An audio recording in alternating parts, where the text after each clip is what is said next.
New York, big city of dreams. I'm coming straight out. New York, big city of dreams. NYC.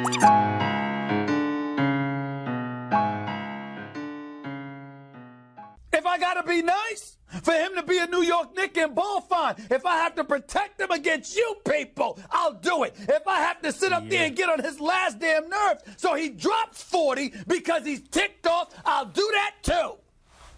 Because as a New York Knicks fan, we have suffered enough. I agree.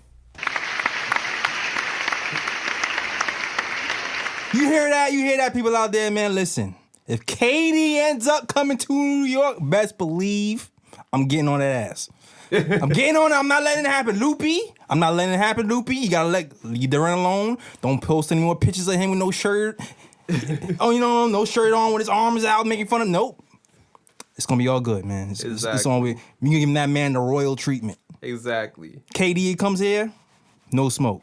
Any picture he posts, we gotta make sure the hairline is looking right. Yeah, boy. Listen, we got a barber ready. Exactly.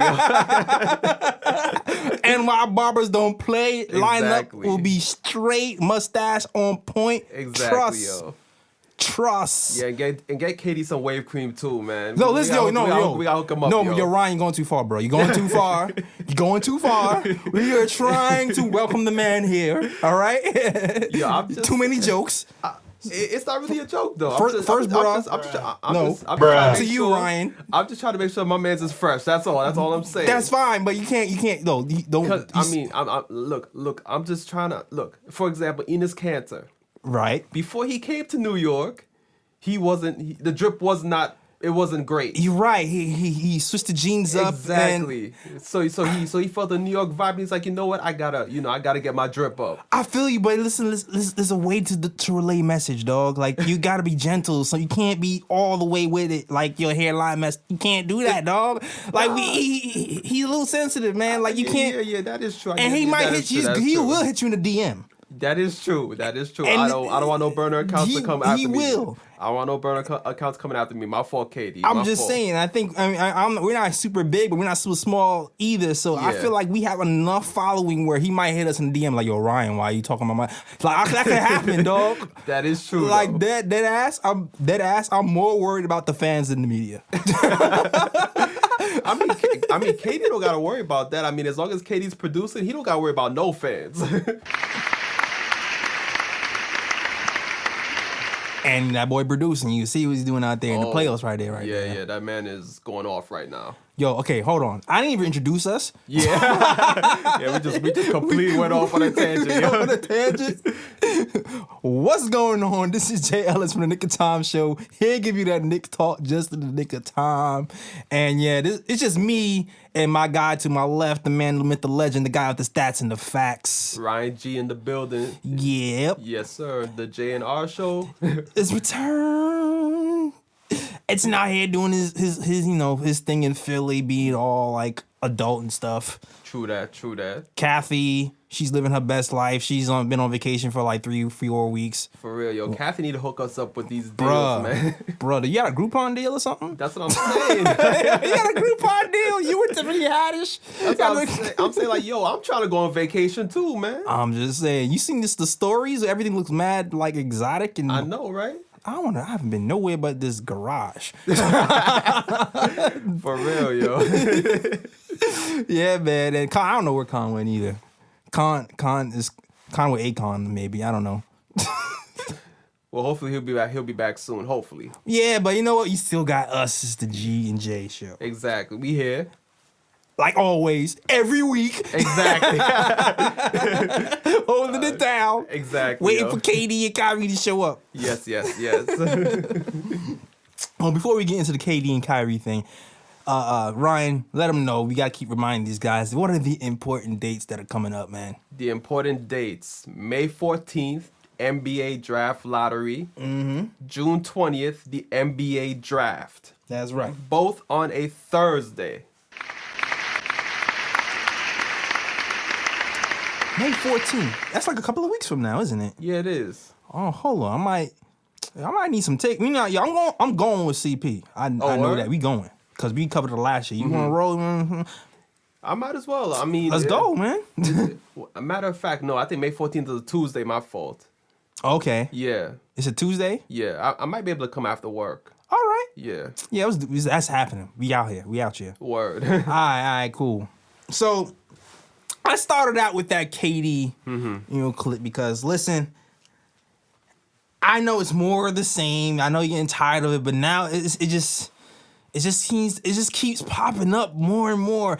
Exactly. Like the last thing, when Ian is reporting on it, then you're like, all right, dog. Yeah, there's some type of validity to it. All right, dog. And I know Ian always falls back on the fact that things can change. You never know. He always end with that. Yeah. But it just seems like everybody and their mama feels like KD is coming today. Yeah. Or July 1st. Exactly. Once he's able to sign the papers. Exactly. Yeah. So, and Ian had some bars today, yo. Let me see if I can read this real quick. If I can find it. I had it. Let's see. Bars regarding KD? Yeah, he had bars regarding KD, man. He had some bars regarding, like, it was mad poetic the way he put it about it's the wording of, like, the circumstances of everybody. So basically, Ian went Shakespeare on us. Yeah. Here. Let me show you the bars, because Jay-Z just had his B-side concert. Oh, yeah. So true. I think he was inspired. Yeah. You know what I mean? Yeah. I think so. I was inspired. Was you inspired? I didn't get to see. I saw the clips though. Yeah, I saw the clips. It was kind of right. Yeah, it was very inspiring. Oh yeah, I was throwing up my. Yeah. Yeah, and he was giving the Nipsey Hussle bars with the Bob at the block type of. Yeah. Yeah, I was like, yes, Hove, Brooklyn. Exactly. Yes. Hold it down. Hold it down. But yeah, here's the Ian bars. Okay. It's easier to find street parking in Manhattan than it is to find an NBA executive, player, or coach who doesn't think Durant is going to sign with the Knicks in July. Wow.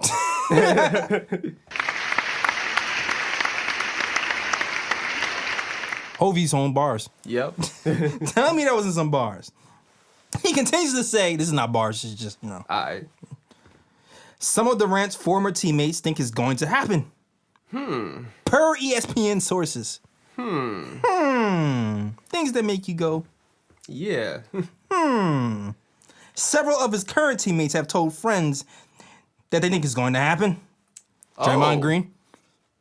Yeah. You think at least it has to be Draymond Green? Because remember when KD had the fight? Yeah, early in the season. Yeah, and it was that's what they're talking about. Because you remember, I know when KD came here, I feel like there was some funny stuff happening when he got here. I already know he probably dipped away for a minute before he went to join his team in New York. He was like, "Yo, KD, where you going? Can I go with you?" Nah, man, I gotta go alone. Exactly. Yeah, you know it's business. It's business, man. I can't. No, I hit you back. Yeah. It's like where we hang out every city we hang out. Not today, dog. Not today, man. This is New York City. Exactly. Let me explore. Yeah. Exactly. And even opposing agents believe this, man. It gets crazy when Max is beaten down in submission. He's like the biggest Knick hater ever. That man's a traitor. Oh, he definitely a traitor. Yeah, big traitor. And I'm actually keep laughing at him the way the way the Lakers are imploding right now. It's like, yeah, I mean, I understand he left the Knicks for a franchise that has won a lot of championships in their history. But it's like, it's funny that the team you left the Knicks for, they're also imploding. Yeah. And the Knicks actually look more stable than the Lakers right now, which is funny. Yeah, I think one executive even said, if you even look at the teams in the lower echelon, the team with the most tools in the tool shed would be the New York Knicks. Yep.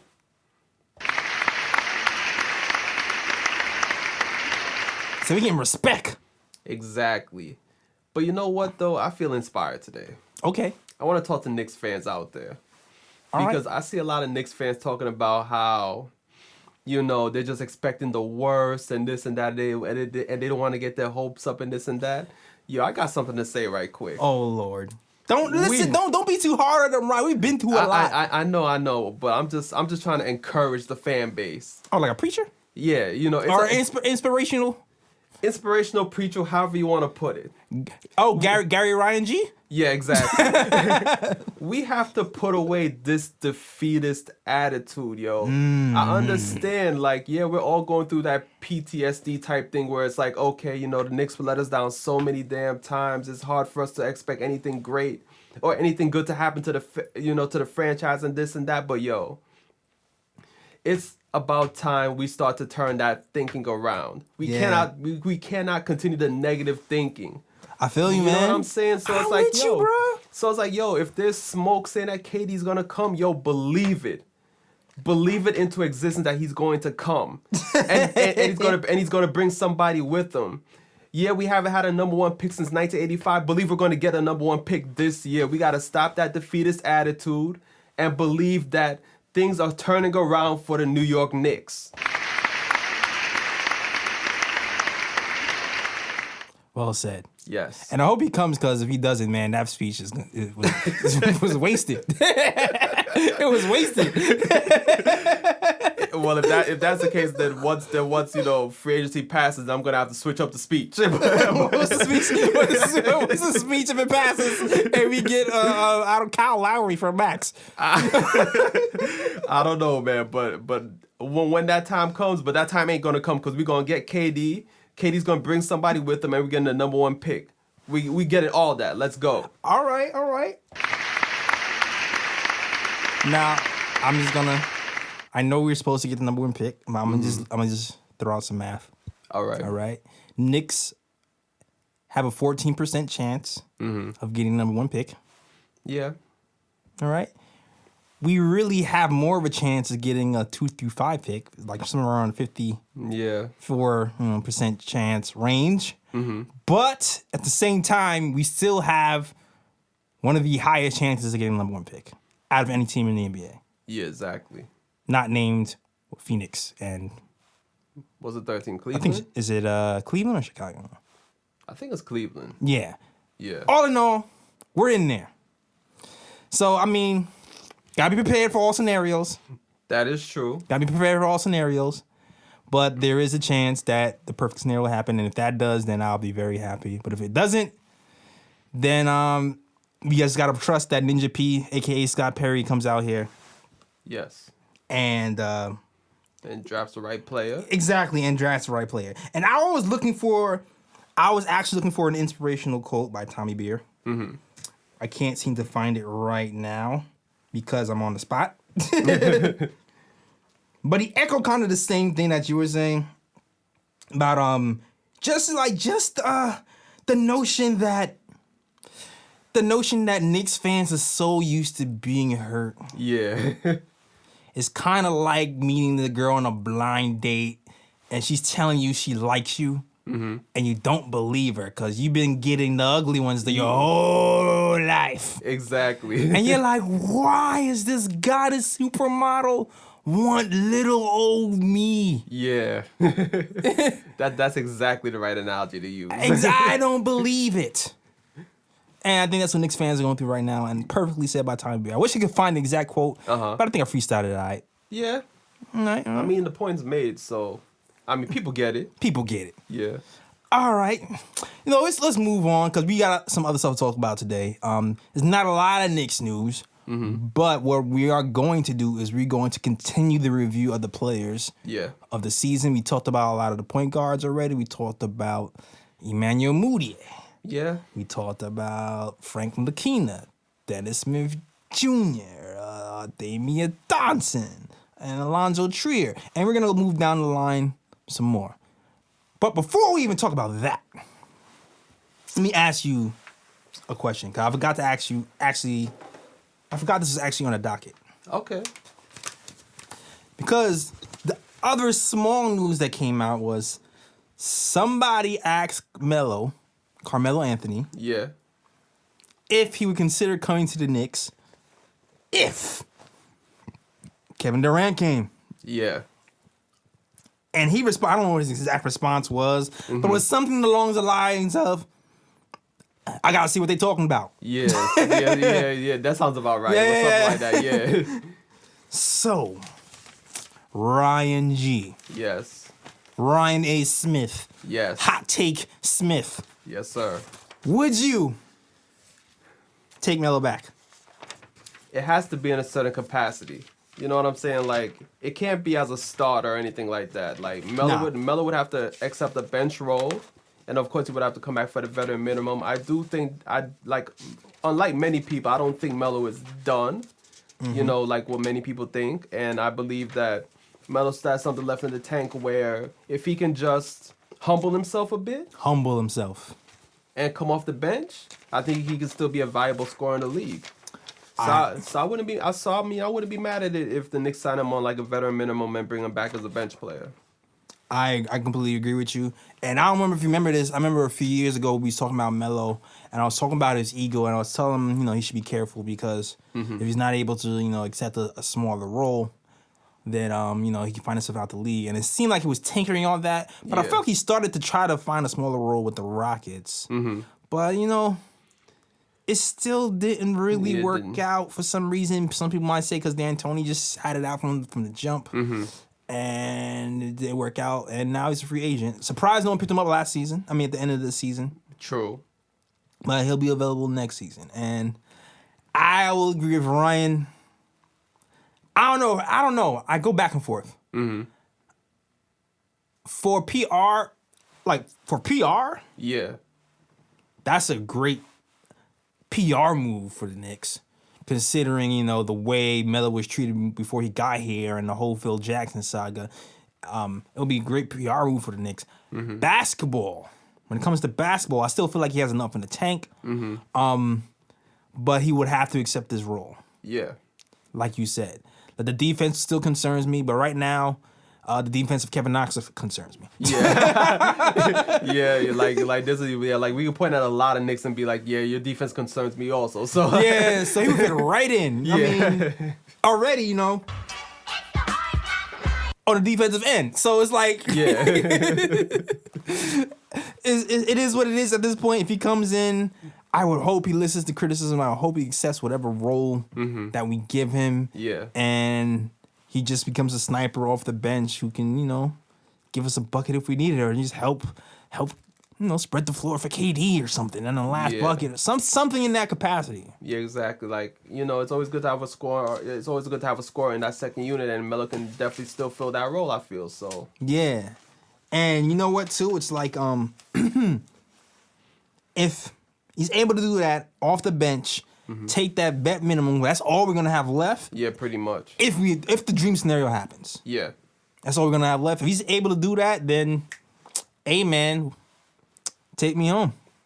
Pretty much. We're gonna go in the archives. You're gonna play the homecoming tape over again. Yeah. And we're gonna welcome you back. And that'll be that. Number 7's off the shelves. I can dust off my old T-shirts and everything. Exactly. It was like he never left. Yep. Bring that number 7 jersey back out of retirement. Word. Ooh. Actually, I have another bonus. I forgot I even had this planned. But I remembered after I looked at my notes. Okay. All right. Here you guys go. Listen. I'm going to name 2 stats. And I'm going to tell Ryan G to pick one of these stats. I'm not going to tell him who the player is. I will reveal who the player is after the show. College stats. Oh, college. Yeah. He's All a right. college stats. Okay. Who would you rather have? This guy scored 14.2 points. 10.4 rebounds, 1.3 assists, 1.4 steals, 62% from the field. Okay. And 1 turnover a game. Not bad. Not bad. All right, this other player scored 22 points, 8.9 rebounds, 2.1 assists, 2.1 steals, 68% from the field, Woo. and 2.4 turnovers a game. Okay. All right. Who would you pick? I know this is hard. I put you on the spot. But this makes it even more entertaining for us. I mean, for me, well, Knicks need talent, so I'm going with the guy who can put in 22 a game. Give me 8 rebounds, 68% from the field. I'll take that guy. You say that guy? Yeah, I'll take that guy. All right, I'm gonna tell you. You picked after. All right. The show's over. Who did you pick? Yeah. I'm gonna let you know. All right. Even though I have a feeling I know who it is. But You don't have a feeling? I have a feeling I know who it is, but yeah, I'll wait till after the show though. All right. If you figured it out, then good for you. Do you know who the first guy is? That guy I'm not too sure of though. But the second guy, I think I know who that is though. All right. Cool. Yeah. All right, cool. So now let's get back into the season review. Okay. Now, when we last talked, we talked all about the guards. We talked about Moutier. We talked about Frank. We talked about who else? Alonzo Trier. We talked about Dotson. Free dot. God damn it. Anything stick out from you from last week's conversation? I think for the most part it was like the offensive and defensive ratings, because it's like I need to know how they calculate this, because it's like I don't understand how some players who are not that great offensively has a similar offensive rating to like a player that is like superior offensively. Like I need to know how they really calculate that. Yeah. That's like the only thing that I really take from last week, really. Yeah, because I'll say this, like I think one of the crazy stats was the Frank Ntilikina stats. His offensive rating was a little higher than you thought it would be, considering how he's like the worst shooter. Even though Dennis Smith Jr. really shooting was pretty bad. I think his 3-pointers were like in the 20s. Yeah, but I mean, at least Dennis Smith Jr. shooting over 40% overall, at least. Right. But Frank is like under 40%. So that's why I was like, I'm confused as to why his offensive rating is comparable to like Alonzo Trier or something like that. Like, no, I think Alonzo Trier's was actually. Hold on, let me go back, because I don't have. Let's see. Because last week I could have swore like the numbers you gave, like they were like similar. They were around. They were like a point. They were like a point off. They were like a point or two off. That's for sure. We're definitely a point or two off. And ISO. It's funny because ISO's numbers. He's one of the most efficient ISO scores in the game today. That's the other funny part of it too. And that's what I'm saying too. Like isn't ISO shooting like 45% overall from the field, or like at least near that? Yeah, if I remember correctly, because I don't have last week's paper with me. But off the top, I think he is shooting 44% from the field. Yeah, that's what I'm saying. In general. Yeah. 44% from the field, 39% from three. I don't remember his offensive or net rating though. Yeah, that's what I'm saying. So I'm like, you know, Alonzo Trier he's like a more efficient offensive player. Right. And he puts in more points per game and all that. So I'm like, how does he and Frank have similar offensive ratings? Like, that doesn't make sense to me, but I need to see how they actually calculate that stat. Right. And exactly. And I know Frank stands will say, because they've been saying it all year, this is why we can't give up on Frank, because he's able to organize people, and even though he doesn't score, he gives the people the rock in the right stances, in the right positions to score. Like he doesn't chuck enough. He just gives the people the rock in the right place, and people score. That's their stance on it. And it's like, this is why we need to give him a better chance, because it just seems like when he's in there, even though he's not scoring, somehow when we go on a big run, he's involved. Which is, I mean, at times, yeah, it's true. At times it is true. Yeah, at times it's true. And at times it's true. But the counter to that too, I feel like, is his net rating. I feel like if Fizdale played Frank through the bad times, the way he played Moutier through the bad times, I feel like Frank's offensive rating might be even lower, and I feel like his net rating would be worse also, because I feel like Fizdale pulled him when things started to get bad. Yeah. In my mind. So that's another way of looking at it too. Yeah. Or to think about it. On the other hand, when Moutier played bad, he kept playing. He kept playing. For all you Moutier fans who want Moutier over Frank, there's your ammo right there. I just argued for you. Congratulations.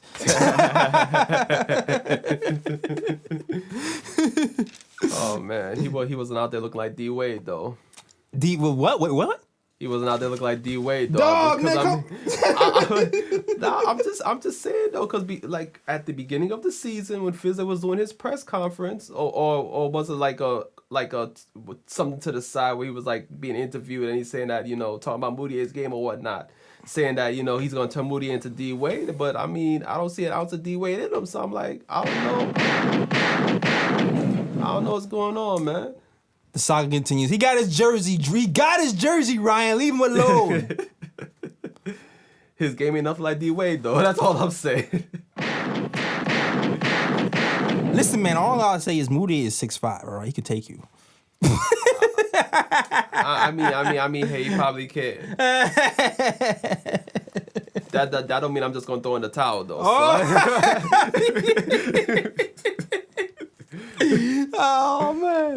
Oh man, I'm moving on. Yeah, let's move on before I get myself more into trouble. Oh man, all right. So D fade.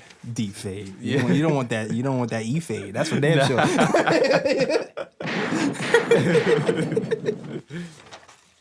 All right, so I'm gonna go with guards. Yeah. Since we talking guards, next guard I'm going to talk about. I didn't play that much, but he made enough of an impact in my eyes where I feel like he's warranted somebody speaking about him. And that guy is Kadeem the Dream Allen. Yes. Kadeem the Dream. There's more than one dream. That's right. His name is Kadeem. He was on the Knicks. Yes. Came out 9 points a game. I know, astonishing. Yes. But he's only 19 games, and he didn't really play that many minutes. He only played like 20 minutes a game. But a lot of the times, I felt like he was the best point guard on the court in my, when I looked at the game anyway. But he had 9 points, shot 46% from the field, 47% from three. Woo. Yeah. Okay. And 4 assists in 20 minutes. That's very productive for 20 minutes. Yeah, exactly what I'm saying. Yeah. And if you're keeping track, Moutier had 3.9 and twice the time. Yeah. So he didn't pass the ball much. But we all know Moutier had Chuck though, so. Right. Yes. So, and listen, to further push the fact that, Kadeem had a pretty good run. Yeah. Net rating. Hold on, let me start with offensive rating. Offensive rating, 106.6. Not bad. Yeah, that's pretty good. Pretty damn good. I mean, if you look at the shooting percentage, you would assume. Yeah, exactly. His net rating would be good. And his Yeah. offensive rating would be good. Defensive rating, 110. Which, Yeah, it's that. I mean, that's about average on the Knicks. So. Yeah, it's about average on the Knicks. It's funny because it's about average on the Knicks, but it's still on the better side of all of the bad averages. Like, let's see, like, if I were to give you... I mean, I rated Moutier is like 113. Exactly. Moutier is 113. Dotson is 110. You know what I'm saying? Frank is 110. DSJ actually is 107, which is kind of crazy. Yeah. you see, this is why I need to know how they calculate these stats, because I don't understand. I don't understand how, yo. But here's the kicker, the net rating. Because, all the net ratings have been -7s, -8s. Yeah. Let's see, -7s, -8s. Let me read off these nets. -7.7 for his dots, which is pretty damn good so far. Yeah. I believe, I wish I wrote down Trier's. I lost that paper. I think his was around -7.8 as well. Moutier's -10. Yeah. DSJ's -7. Kadeem Allen, -4. That has to easily be the best on the team. Yes.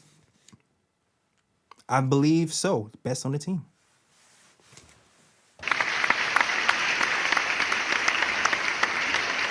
So when you talk about bringing guards back on the cheap, and you talk about cap space and flexibility, you say, oh, maybe you should bring that Moody. It's like, Nah, not in this situation, especially if it works out where we get both KD and Kyrie or two big name free agents. Like, there ain't gonna be no space for Moody. right, like he would have to take a major pay cut. Yeah. And I'm not sure if he's willing to do that anyway. Yeah. At the same time, someone like Kadeem Allen, who's only gotten this many minutes, and he was very productive in the limited minutes he had, with the exception of like the last 2 games, but I'll give him that because he hasn't played in a while, and the last 2 games he caught a concussion. Yeah. And I felt like he lost his timing. But I think I would consider Kadeem because, listen, like to me, he was everything we wanted Frank to be when he was here. He was aggressive, going to the hole. Yeah. He shot the 3 aggressively without hesitation. When him and DSJ were paired together, I felt like he backed him up defensively. He caused havoc. He was hitting the floater at a pretty good rate. And he just was an all-around great player. He had some games where he had like double-digit assists. He was, and I felt like there was a time right after the Enes Kanter trade happened. I mean, not the trade, when Enes Kanter was bought out. Yeah. And everybody else was traded. The Knicks were a top 10 defensive team right after All-Star break for like 10 games or something. Yeah, because we also had DeAndre Jordan in the lineup. Right. Yeah. And I believe a lot of that has to do with A, Moody being out of the lineup. Yeah. B, Enes Kanter being shipped out. Yeah. C, Kadeem Allen being sort of in the lineup. Helping out Dotson and DSJ and DeAndre. I feel like that collective helped boost. And also the emergence of Mitchell Robinson, too, because it was around that time, too, when Mitchell Robinson started to really grow. I feel like all those factors came in together and we started to actually play better defense. So, shout out to Kadeem Allen. Yes, yes, sir. He's something I would definitely look at coming in to next season, considering we have limited cap space. He's an option. He's definitely an option. Yeah, I mean, with stats like that, like, to me, it's like, why even bring him back to the G League? You know what I'm saying? Like, those stats tell me that he's an NBA player. Oh, yeah. Yeah, so, I mean, if we do bring him back, like, I would like to see him as a backup point guard, but then at the same time, it's like, if we bring in somebody like a Kyrie, for example, I don't know how that's going to work out with Dennis Smith Jr. still here. Right. Frank's still here. Right. So it's gonna be tough to work that out. Like, I would assume that if Kyrie comes, somebody's getting shipped. You know what I'm saying? So yeah, and you know what? Like I said last week, I did a podcast with Knicks Film School and Knicks Fan TV, and they were explaining the cap situation, and they were saying if the Knicks end up picking 1 through 4, if we get Kyrie and KD, the salary that we would have to re-sign Alonzo Trier would be gone. yeah, And we would end up having to trade somebody to re-sign, to pick up Alonzo's Trier option. yeah, Which means, most likely, I would think Frank would be going Frank would be in the that one, situation. yeah. Now, if we ended up picking 5th, that's a $3-point-something million difference. yeah. We were able to get Trier without a problem and sign KD and Kyrie with no issues. But then, we would also have somebody that, wouldn't be our dream scenario. Or maybe, maybe it is because Scott Perry and those guys did their homework. They seem pretty damn confident that they can pick somebody good no matter where they pick. Yeah. I mean, they probably have to say that anyway, but I mean, you really can't go out into the media and be like, well, if we pick 5th, we're screwed. Yeah, you know what I'm saying? Like, we don't have no idea. We haven't done our due diligence. Exactly. So we just gotta hope for the best. You gotta hope for the best. Just pray. All right? Just pray. That's just not. So it is what it is. Yeah. All right. So you know what? I'm gonna do something different because I'm gonna go to a call now. Okay. I'm gonna go to a call. I'm gonna switch it. I'm gonna go back and forth between. Mix it up. Yeah. I meant to do the calls first, but now this actually helps break it up. All right, so we'll do that. So now we'll go to our first call He didn't really say much, but we're gonna play it anyway, just because you called in. Exactly, and we appreciate it. Yeah, man. We appreciate the call in. Hold on a second. All right, here we go. Hi, my name is Brandon. I'm from North Carolina. I would just like to know if I could just talk Knicks. You know what I'm saying? Yes, Brandon. You can talk Knicks. Yes, Brandon from North Carolina. You can talk Knicks with us. Next time, say a little bit more. Yeah. And we'll play whatever you have to say, whatever your thoughts on the Knicks. Exactly. You can talk about it. But thanks for calling in, Brandon from North Carolina.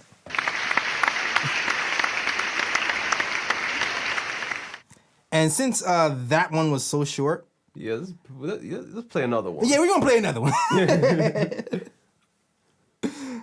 All right, so I don't know who this one is. Let's play and find out. I did screen these calls earlier to make sure nothing crazy happened. But here we go. Hi, I'm Benji from Manhattan, and I was wondering if the Knicks get Kevin Durant and they don't sign any other top-tier free agent, who would you like to see them try to get at a lower tier? That's actually a good question. So this was he said Benji? Yeah, I think. Hi, I'm Benji. Yeah, from Benji. Manhattan, and I was. Yeah, thanks, Benji. Thanks, a great question, Benji. Yeah. So, Ryan, Yes. you have any people in mind?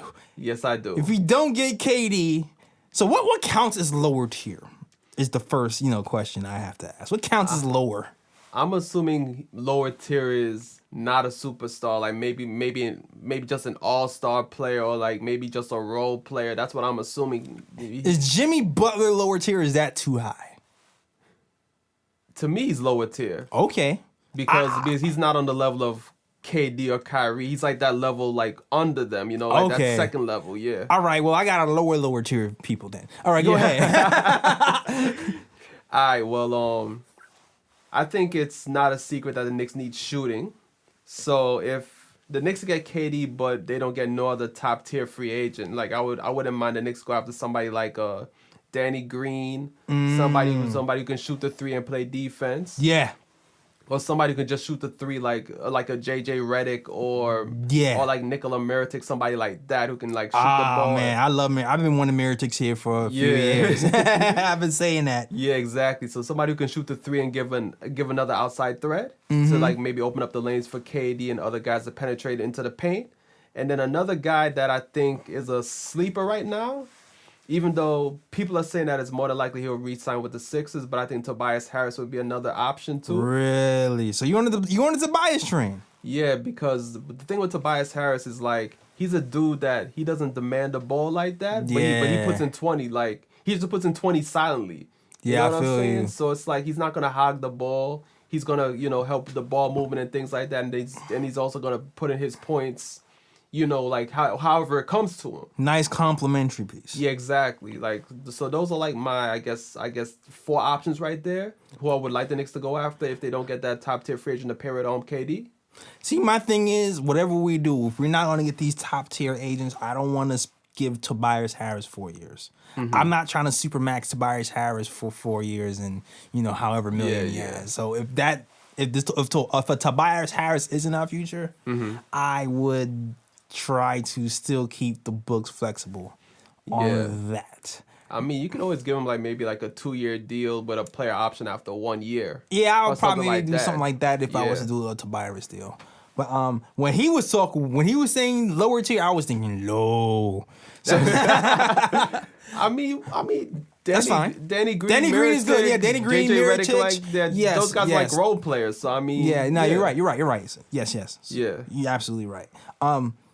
And I guess I'm looking around the same type of thought. We need shooting. Yeah. So my thought was, I always liked Patrick Beverley. I'm kind of mad that everybody's getting to see him.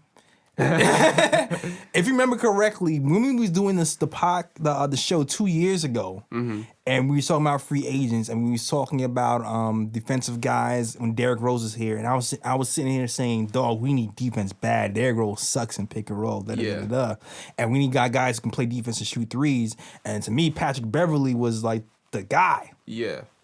And I really wanted him on the squad, and I don't think people were kind of light on. They were kind of like, "Oh, Patrick." I was like, "Nah, this guy is made for New York, man." Yeah, he would definitely endear himself to the New York crowd. He would be a favorite, dog. Yeah, he would. He would be a favorite, but whatever. Like that series and the Clippers, man. Like I don't see the Clippers letting him go. Yeah. I don't see Doc letting him go. I don't see that happening. Yeah, because I mean he's a veteran. He plays defense. He's like that dog you want on your team, a guy that's not going to back down. He can shoot the three. Like, a player like that is viable. So, Very viable.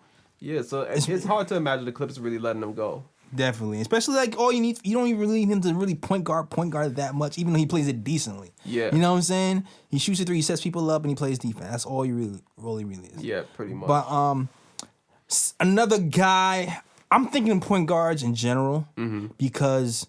Listen, I love DSJ. We need shooters. Yeah, of course, yeah. DSJ can't shoot. Nah, it's Brick City. It's Brick City for real. Like I love the guy. He sets people up nicely. He goes to the hole great.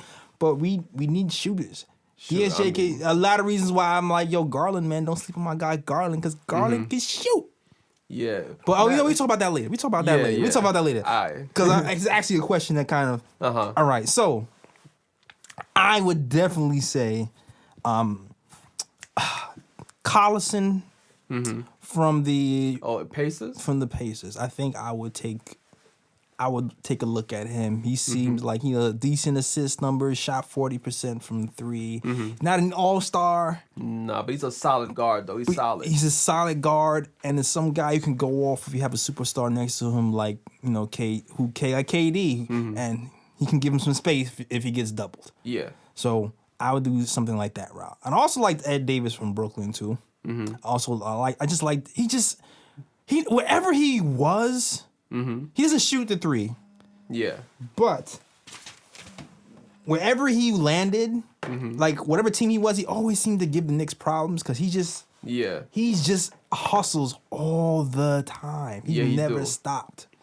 So yeah, he's a high energy guy too. Grabs boards. Yeah, he's active around the basket. So that's what I like about him. So I wouldn't mind giving him a look as well, but I don't know. On that same note, I still kind of like what Noah Vonleh gave us too. So, but those are my picks. Those are my picks from like the lower tier. Guys, and if I'm cheating, lower tier Kemba. Can't forget about Kemba. But I'll put Kemba on that all-star level, right below superstar. 1A. Yeah, exactly. Oh man. But shout out, that was a great question. Yeah, most definitely. Shout out to you. And I'll get right back into the player breakdowns. So we finished talking about the point guards. Trey Burke's not here, so I'm gonna talk about Trey Burke. Trey Burke's going to doesn't really make sense. Doesn't really make sense. Yeah. And I definitely don't want to bring back memories of Tim Hardaway Jr. either. So, let's not even go there. Let's not even go there. But I will say this. Even Trey Burke had a better defensive rating than Moutier. Damn. Bruh. And he don't even have the size of Moutier, man. Moutier got him by like 5 inches. I know, right? So, I mean... Sorry, Moutier fans. I'm sorry. Yeah. Moutier fans, call in, man. Let me know what's happening. Yeah, defend your guy, your guy. I made a Moutier video. I put it on YouTube. I seen you guys. The Moutier fans came out in defense of Moutier when I put the Moutier video up separately on YouTube. Defend your guy on this one, man. Let me know. Y'all suck for talking about my boy. Jeff for Life on YouTube, he's very adamant about us talking about Moutier and Knicks Nation in general. Let us know, man. Call in. I want to hear from you guys, too. Yes, and I will argue with every single one of y'all. Yo, we need a live show one day so we can do an argument. We need a live show, dog, for sure. Word.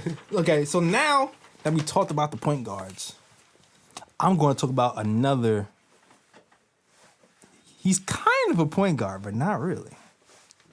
I know you're squinting like, who the hell? Mario Hezonja. Oh, I forgot that dude played point guard towards the end of the season. It's me, Mario. Yes, Mario played point guard at the end of the season. He actually didn't look that bad at point guard, to be real about it. It made you think, Yeah. have we been using Mario wrong all season long? But I mean, hell, if that's the case, Orlando was using him wrong all his whole time in Orlando too. Maybe Mario was a point guard the whole time when we ain't even know it. Maybe. Like the guy ended the season with a triple-double. He played Houston, had 16 points, 16 rebounds, and 11 assists. Crazy. Crazy. Word. And then they had his revenge game against Orlando. He had 29 points and 9 rebounds versus Orlando. That's when they all really. Matter of fact, it was after that Orlando game where I was like, "Yo, we should be playing Orlando 82 games in the season just so Mario can go off every single game. Get his points off. Word. For real. The crazy thing about Mario is we seen the potential when he was in Orlando. Mm-hmm. We seen the nice passes. Yeah. We seen the flashes from the three. It seemed like this year he just did not. He underperformed. Yeah, he did. Yeah. Like if you look at his numbers in Orlando, he averaged 9 points, 44% from the field, 33% from three. Okay. So in the beginning of the year, when it was brick city from the 3-point line, in my mind, I'm thinking, okay, it's going to turn around. Yeah. No, it never turned around. Not really. He shot 27% from three on the season. Damn, that's 6% less than he was in Orlando. What the hell? What's his overall field goal percentage? 41% overall. God damn. Rookie Alonzo Trier shot a better percentage. Moutier shot a better percentage. It was pretty bad. Yeah, that's terrible. Yep. On top of that, offensive rating, 101.3. Yeah. Defensive rating, 111.4. Yeah. Net rating, -10. Yeah. Oh, that's Moutier range right there. Yeah. The crazy part about him is like he's a tease, man. Uh-huh. He is a tease. Tease. Last season, I remember we was doing this last season about what players you want to go to the Knicks. We was talking about free agency, and I mentioned Mario Hezonja as well last season. Yeah. And first I was a hell no. Mm-hmm. And then towards the end of the year, he showed flashes with Orlando. Yeah. I think he had a stretch where he averaged like 10 points a game when he was getting starter minutes, and he was shooting like something crazy. Hold on. He was shooting like I don't know, like 30-something% from three, and he just seemed like he had hit his stride. I'm like, yo, okay, there's something to this guy. Yeah. Maybe he just needs a chance. Seems like the same thing happened when he came to New York. Yeah. He flopped in the beginning of the season. When the end of the season came, he started to turn on and he started to tease that potential again. Yeah. And just to show you some numbers, pre-All-Star, 7.6 points a game, 39% from the field, 27 from three. Yeah, that's when he wasn't even playing that much. Like Fizzo would bench him for like games at a time Because he was lazy. Yeah, he was just terrible on the court. Like he wouldn't play defense. No. And like his scoring was just off in the first half of the season. The funny thing about Mario is when he's locked in, he's locked in. When he's locked in, he's playing passing lane. He's getting steals out the wazoo. Yup. Like he can really disrupt on the defensive end when he's really locked in. But when he's checked out, Oh, he's checked out. Oh my gosh. Express checkout line at Target. For real. For like and the funny thing about it is that he has some of the best highlights this season for the Knicks. Yes! Yes! The step over, the triple double, the block on King Lames. Yeah, Bruh. King Lames. Oh, I thought it was King LeGroin, but Bruh. Oh man, I'm gonna get hit mail for that one. Anyway, but he flashes his potential now. Post All-Star, granted it was like 10 games. Yeah. Fizdale had no choice. All the guards were injured. Yeah. He goes from 7 points to 14. He goes from 39% to 45%. And his assists go up 3 point to 3 point. I don't know if that's a 1 or a 9, but they go up. I can't read my writing, but you get the idea. Oh man.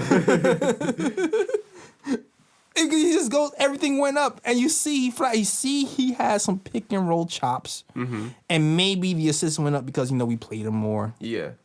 At the top of the key more towards the end of the year. But it's like he's one of those guys where it's like he's on the bubble. You know what I'm saying? Maybe we can take another chance on him. Yeah. But depending on what happens, if Kyrie here and KD here and we only have this much money to spend, I'm giving it to ISO. Yeah. Yeah, most definitely, yeah. I'm giving it to ISO, and everybody else is vet men. Yo. In my eyes. Now, there was a rumor. Not even a rumor. I think Steve Mills said everybody on the Knicks wants to return. One person said they would take a pay cut. Who's that? He didn't say who. But I have 2 guesses. All right. One possibly could be DeAndre Jordan, considering how that makes sense. He could have, he had every opportunity to leave the Knicks. Decided to stay. The Knicks expected, to buy him out just like they did Wesley Matthews. He decided, no, he really liked it here, so he wanted to stay with the Knicks. He really liked the culture, and he really wanted to mentor Mitch. Yeah. Second guy, of course. It's me, Mario. Right after he scored a triple-double, what does he do? Goes to the media, he goes, hey, man, listen. If the only one to sign me, I'm ready. July 1st, call me. He said it to the media. This guy only played 58 games. He was benched. He was benched most of the season. He was benched like 20-something games. Yeah. And he still wants to come back. So there's a little slight soft spot for Mario. Yeah, I mean, I don't know, man. I feel you, man. I feel you. Cause it's like, what? Cause we play him at point guard, but that's we signed Kyrie and he's the backup point guard.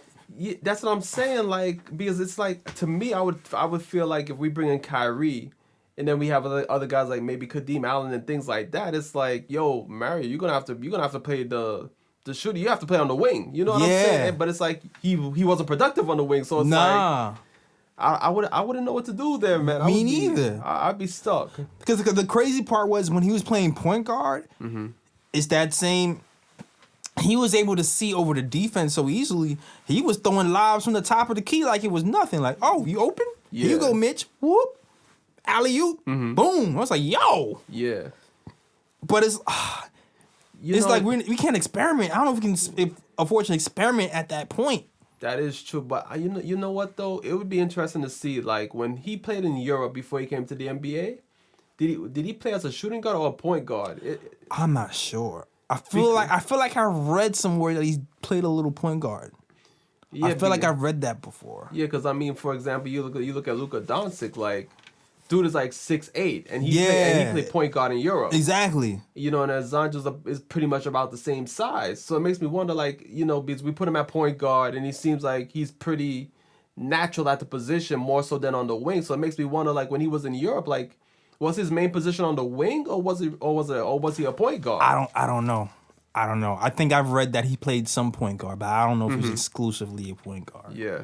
But that's a good question. But it seems like maybe the key to keeping Mario engaged, because the thing to me was he wasn't engaged for long stretches of times. Maybe the key is giving him the ball. Maybe. But at this point next season, I don't know. There's gonna be other people who need the ball if everything goes the way we want to. Yeah. So I'm not sure he really fits in that regard. Exactly. He's gonna have to play a lot of off ball. Yeah, and get used to that. But Mario's an enigma, man. Yeah. He's an enigma. He's on that bubble. It's like, I don't know what to do with this guy. He's something there. There's something there, but I don't know. Yeah, Mario would be one of those guys where it's like, okay, when I have my roster set up and it's like I have 1 or 2 spots left and I don't know who to sign for those 1 or 2 spots, and it's like, We'll see what happens. Yeah, exactly. That's like, okay, Mario, we got a spot open. Just come through, yo. Just come through. Exactly. Yeah, we'll see. Yeah. There you go. Here you go. Yeah. Run with the ball. We'll run with that. Oh, man. So that's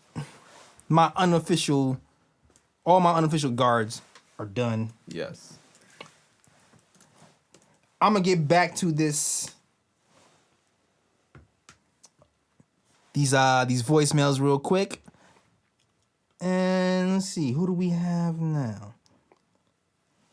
Let's see. This might be a long one. Oh, this one is a long one. I'm gonna let you know. I already know who this one is. All right, well, let's deal with it. Let's see what this person got to say. This is our guy. He's been here before. You know this man. All right. Yo, what's up? This is Terry from Terry and Trade. Shout out to the crew. What up, Terry? I had to come in. I had to give my comments on everything.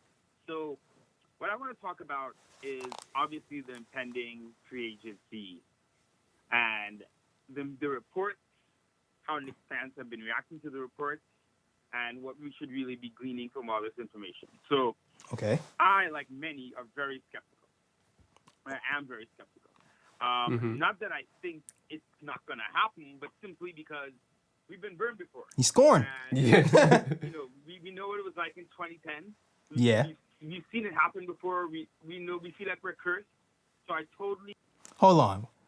There wasn't as many reports as there is now in 2010. Exactly. When the LeBron thing happened, it was all hope. We were all off of fumes of hope. There was no reports. We were just like, well, maybe. Exactly. It was more like, LeBron's visiting New York, LeBron's visiting Chicago, LeBron's visiting Miami. Oh my gosh, it's out there. Yeah. And then it didn't happen. It was all hope. The only short thing was Amari Stoudemire. Like, that was the only thing that Right. that was like, that's a short thing. I understand what you're saying though, but this situation is a little bit different. Yeah. Like, there's a whole bunch of smoke with the KD thing. Whole bunch of smoke. All the way smoke. Yeah. But let's continue. get it from that standpoint. But if you take a step back and look at Kevin Durant's career, there are some interesting things that begin to line up. So as we know, KD has spoken about being number two, being the second place guy, never being number one for so long. Mm-hmm. I think there was like a whole ad campaign about it. He had that whole KD not nice campaign he did. So all this kind of goes into his mentality of trying to, while they constantly trying to prove himself to maybe himself and to the larger public that he could be the man, the number one guy. So I think he broke this down in a couple ways. First off, he needed to win. So after the OKC loss to the Warriors, he decides, you know what? Let me get these victories down. Let me get these rings. Let me make sure I have that in my pocket, in my resume. Right. Goes to Golden State, kills it. Best player on the team, gets his 2 Finals MVPs, potentially a third coming up. Right. He's going ham against the Clippers in that last series. Excited to see what he does the rest of the week. Now, at 31, he's going to have likely 3 rings, 3 Finals MVPs. Right? So he's got the rings legitimacy down. And I know people are going to say the rings don't count, this, that, and the other. Listen, they all count. And in 10, 20, 30, 40 years, they're going to be looking at the numbers, not necessarily having these long, contrived conversations about who was on the roster. Mm-hmm. I don't know if I agree with that. I mean, he might have a shot. I don't know. Maybe because I hold grudges for a long time, so maybe I'm like, yo, dog, you joined a 72-win team, 73 win. Like, to me, that don't count as much as. But is it just me? I mean, the way I see it, I'm like, look. Yeah, they all count, but at the end of the day, people are still going to be like, you left OKC with Russ. Yeah. and you went to the team that beat you in the Western Conference Finals, and then you're on a team with where it's like you're on a team with like a future Hall of Famer in Steph Curry, possibly future Hall of Famer in Klay Thompson, an All-Star Draymond Green, and then you yourself, Kady, is a future Hall of Famer. So I mean, there's a reason why people are saying like, yo, Kady is trying to, you know, quote unquote, have his own team. You know, Kady still feels like he has something to prove. Legacy. Exactly.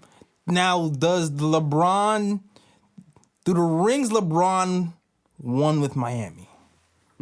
How do you feel about those right now? Do you feel like they count?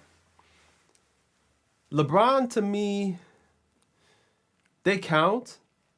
Just for the simple fact, like with LeBron, I think LeBron had to grow. You know what I'm saying? Like, because when he was in Cleveland, I feel like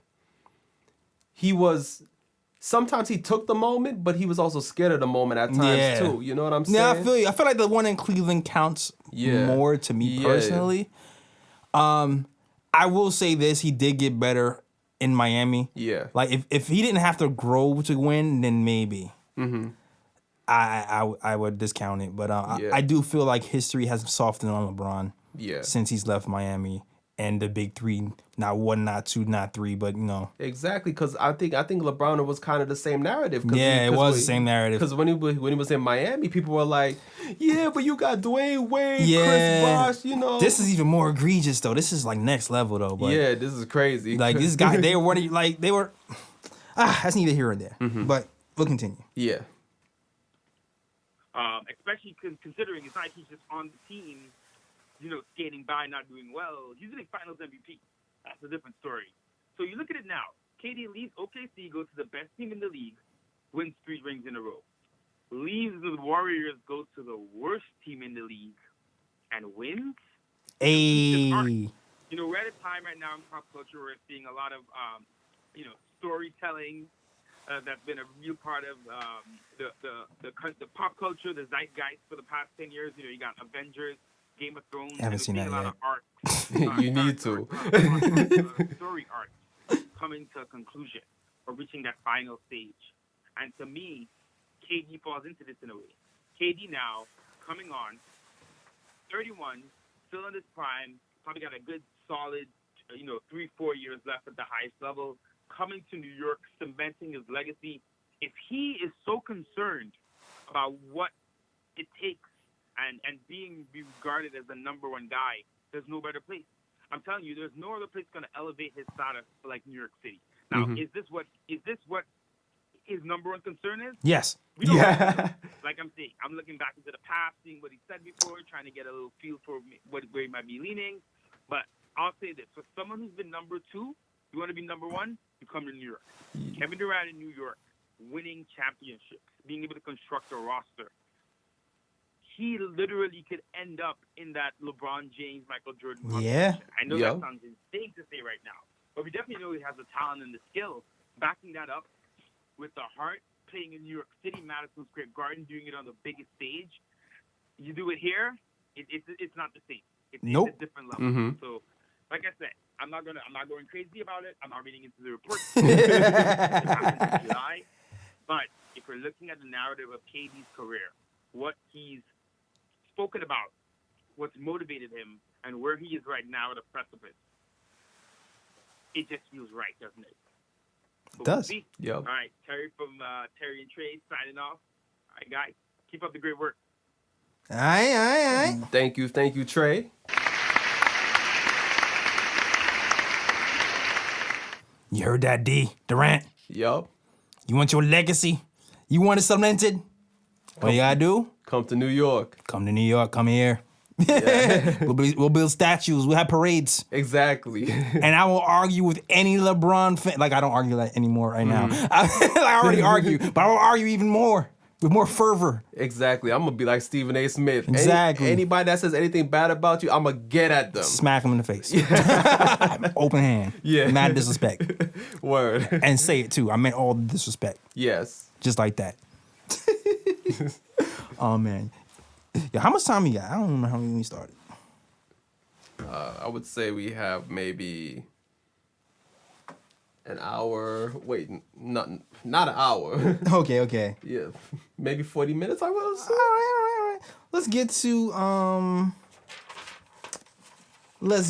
our next. Let's get to Noah. Yeah. Noah is interesting, man. Vonleh. Vonleh. Or we should say the real Noah. The real Noah.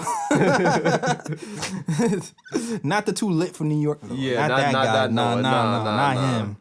Nah, this one. This one don't need an arc. He's good on his own. Yeah. Noah Vonleh.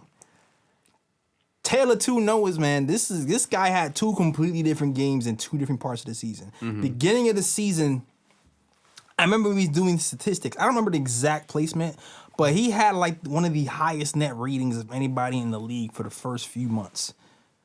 To the point where everybody wanted this guy on their team. I feel like the 76ers. Yeah, 76ers, yeah. Had him on the trade list for a minute because they wanted a big man that can shoot threes. And I felt like when Vonleh is like that 5-year-old kid who's learning how to ride a bike, and he starts to pedal, and he's pedaling by himself, and you know the dad is holding the bike with him, and he's like, "All right, now son, pedal," and he's pedaling, and the dad, "Let's go," and he doesn't even know, and he's just pedaling still, and he's like, "Hey, son, look, I'm back here." And he's like, "Oh, I'm doing it. I'm doing it." And he gets nervous, and then after a while, he just crashes into a ditch. That's what I feel like Vonleh was doing this season. Because Vonleh started off shooting 40% from three for like 3 months, dog. Yeah. And he was like, "Oh, I'm doing it. Yeah. I'm doing it." All of a sudden, January hits. He shoots 28%. How? Bruh. How do you go from 40 to 28? But then again, during that time was when the Knicks had that major losing streak as well. So it's kind of like the whole team just went. Oh my gosh! But I feel like it started with him. Not started with him, but I feel like he lost his confidence or something. Yeah. Because let me read these. Let me read these stats, man. First of all, it's 8 points, 47% from the field. Not too bad. Not too bad. You know, big man. 33% from the field from three. I mean, still not bad for a big man. It's not super bad from big man. It's all right. I would like that, like 2% more. Yeah, 35. Yeah, 2% more. But it's like, from where he was, it was like, what the hell? 7.8 rebounds, right? Not bad. Not bad. Defensive rating 111, offensive rating 104, net rating negative 7.5. Not bad. Yeah, on the better side. Yeah, pretty much average Knick. Yeah, better side of the Knicks Nets ratings, right? But here's where the real stuff comes in. The month-to-month stats. Yeah, I already know how they're gonna go. October, he balling out of control. Yup. 8.4 points, 6 point rebounds, getting 2 assists. 56% from the field. 40% from three in October. Ooh.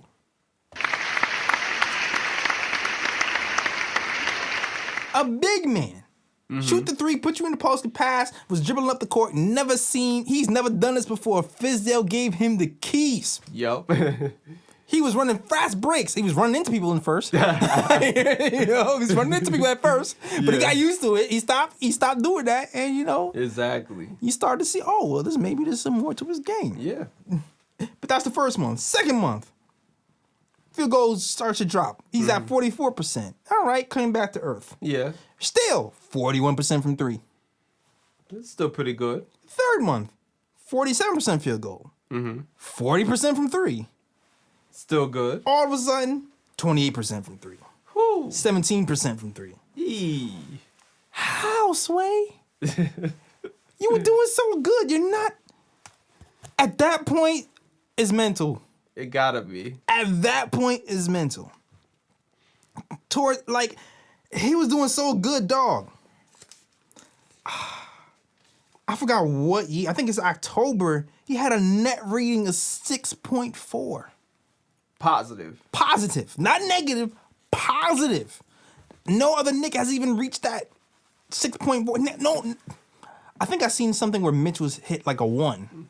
I think he hit a 1 somewhere in the season. But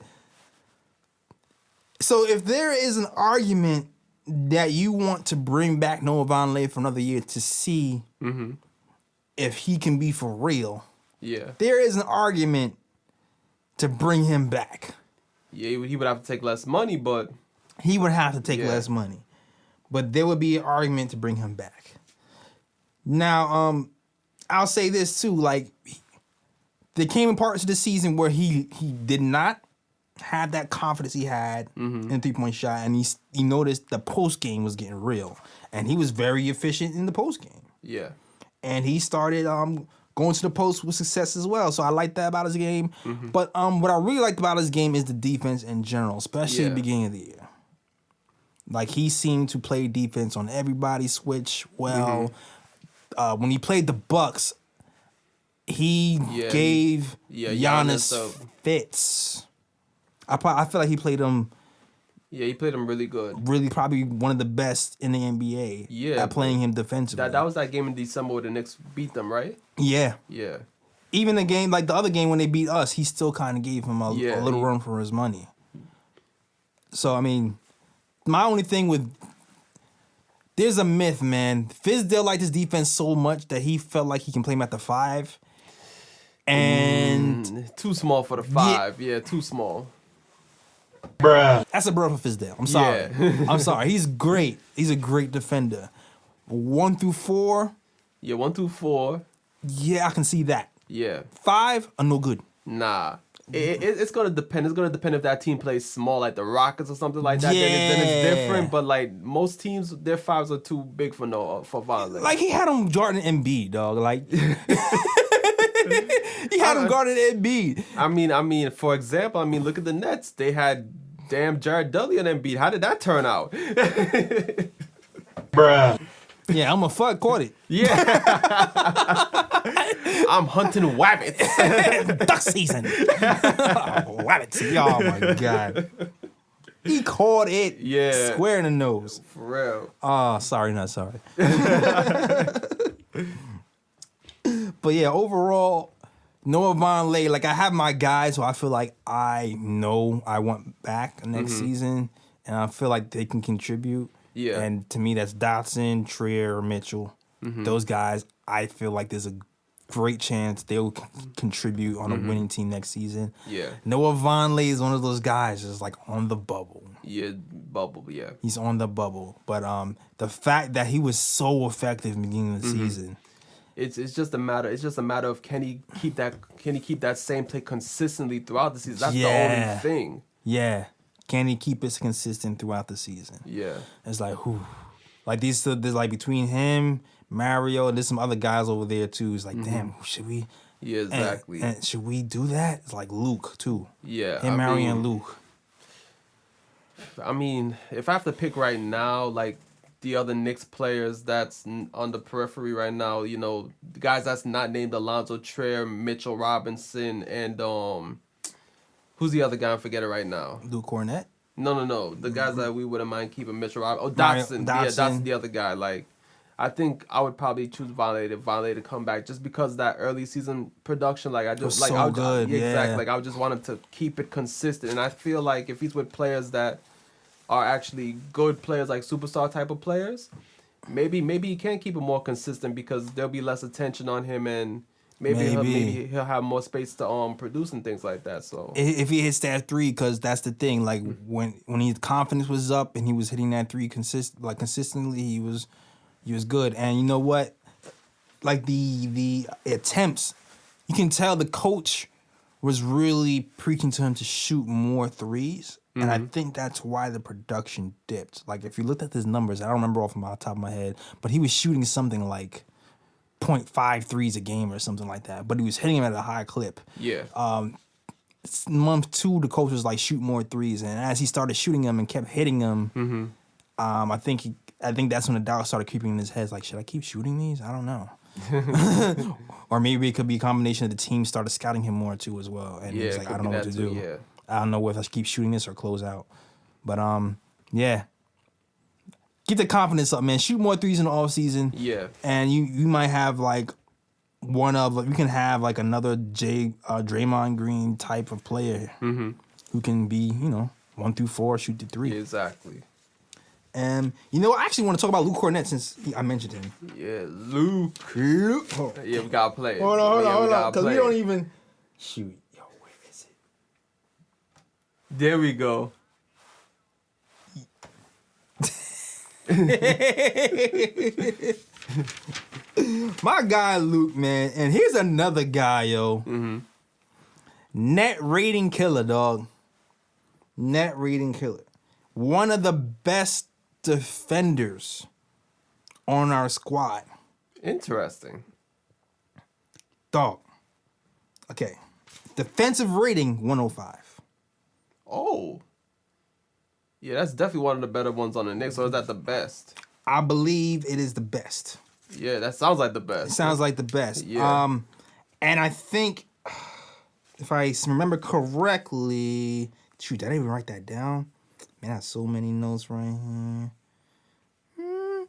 Post net rating in February 8.2. I feel like he even had a month where he had like 101 defensive rating, if I'm not mistaken. Damn. And if you all remember correctly, there was a time when Enes Kanter was getting his ass bust. Yeah. Yeah. On the defensive end around December. Yeah. And we started making episodes called like The People versus Enes Kanter. And, Yeah. And Enes Kanter started getting disgruntled. And, talking smack about the playing time and the cryptic tweets. This was around the time when Luke Kornet started busting ass. Yeah. This was around that time. Yeah. Luke Kornet was busting ass. He's shooting threes. He was, in December. You remember correctly. 7.3 points per game, shooting 44.3% from three. From the field. 48.3% from three. Whoa. Yeah. And then at the same time, I think this is around the time when David Fizdale was experimenting, having Vonleh play these big centers with no, with no, what's the word I'm looking for? He wasn't producing, with no luck. Yeah. And then he's like, all right, let's see what Luke does. Luke came in there, he's playing these 7-foot centers, and he's giving him trouble. Yeah. All of a sudden, those guys who were scoring around the basket, they're not scoring anymore. I don't remember the stat exactly, but I think he was leading the Knicks in defense around the rim at one point of the season. And that's why Enes Kanter got shipped out eventually, because he couldn't take that Luke Kornet, this scrub. Yeah. Was taking my minutes, but he had a better defensive rating and net rating than you at the time, so you had to sit down. Exactly. Plus, we couldn't pay you. Yeah. And if you want to hear more about why we didn't re-sign Enes Kanter, go on our YouTube. I have a whole 10-minute rant about why we didn't re-sign Enes Kanter. The 4 reasons why we did not re-sign Enes Kanter. Yes, top 4 reasons why we did not re-sign Enes Kanter. Go check that out on the Knick of Time Show. On youtube.com/The Knick of Time Show. Yes. But yeah, I like him, man. I like that he can shoot the 3. But the thing is, he wasn't consistent. Yeah. He became that big man who's a 3-point specialist, but he couldn't shoot threes. Yeah, I think with Luke Kornet it was more like hot and cold. Sometimes he was hitting it, and other times it was like, maybe you should stop shooting, my guy. Right, because pre-All-Star, 39% from the field, 39% from 3. Post-All-Star, 35% from the field, 30% from 3. Pretty bad. Yeah, especially a big man and he's shooting in the 30s. That's no good. But the only thing that really remained consistent with him was when we had to play other big men, he was able to hold his own. Yeah. I specifically remember him kind of bothering Embiid when we had to play Embiid. And I also remember when Luke and Mitchell Robinson were paired together, it seemed like defensively we were able to kind of make a stand a lot better. Yeah. So, and you know what, too? I actually seen him try to go to the hole more this year. He did some up fakes. He tried to post a little bit more this season. He tried to expand his game. Didn't work out all the time. Growing pains, but he tried. Yeah. But like, would you? I don't know. Would you bring Luke Kornet back, man? That would be tough. Cause I mean, if we plan on re-signing DeAndre Jordan, obviously Mitch is gonna be here, hopefully for 10 years. Yeah, and more in the future. I mean, it wasn't. Nah, we not. No, we not entertaining that right now. You want to trade AD? Nah, we not entertaining that right now. Top five player, no. As I said, I would be for trading for AD, but Mitch would have to stay some way, shape, or form. He would have to stay. All right, here we go. What if you, because you know he's gonna have to match salaries. Yeah. What if it's Zion, Kevin, DSJ, 2 first rounders for AD? I mean, look, at the end of the day, at the end of the day, I mean, we gotta be realistic. Like, if the Knicks are to trade for AD, our young guys are gonna have to go. I mean, it's realistic. The only I know people keep saying, why would they do, like, the only reason I would even consider that, because people get the con is like the money flexibility, right? Yeah. Because we have all these young guys on rookie contracts, and they'll be cheap talent for long term. Longer terms. That might be able to be more sustainable. But the thing is too, like when people get mad about trading these young guys for superstars, they're usually mad because we're trading people who are 29 and 30. Yeah. AD is 25. Yeah, that's the thing. He has like 10 years. Yeah. And you can't teach height either. Zion is 6'6". Yeah. As soon as Zion loses explosiveness, he's a shooting guard. Yeah. Granted, you gotta say it how it is, man. Granted, it'll be 8 years from now, and I'm not saying I wouldn't pick Zion first because I still would. Of course, that's not what I'm saying at all. That's consensus. I'm not saying anymore. I'm just saying you can't teach height. That's what I'm saying. Yeah, that's all I'm saying. I mean, you also have to think about it too. AD, KD, Kyrie, or somebody else. Like you're talking championship right there. You gotta consider it. Yeah.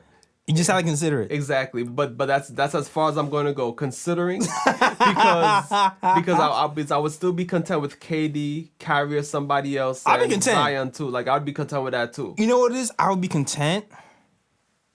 Like I would be sad to see our guys go because I feel like this is the first time we've had like some young guys on our team that we've drafted ourselves and we're excited about. But I wouldn't be mad sad. Like, this is a mad sad that happens, right? Yeah. Like, mad sad is when we traded our first pick for Andre Bargnani. Yeah, you know what I'm saying? That's a mad like, sad. You're right like, there. that don't even make sense. Exactly. You know what I'm saying? Exactly. Like, that don't even make sense. Or when Phil was trading our second rounders for Camby and not that I don't like him, but it was like, dog, like what for what? Yeah, Camby older retired. Yeah, now. like why do we? Like that's mad sad. Like this one would be. I have to make an adjustment mentally. Yeah. But when AD is dunking on people's heads and shooting threes, I'm like, exactly. I can cry and cheer. Exactly. Like, rejected shots left or right. Exactly. Like, especially if we end up in that scenario, we end up keeping Mitch, then we would lead the league in blocks. Exactly. Yeah, we would. Considering AD led the league in blocks a year ago. Yeah. We would lead the league in blocks. Yeah, and I think AD was top 5 this year too. So it's like, yeah.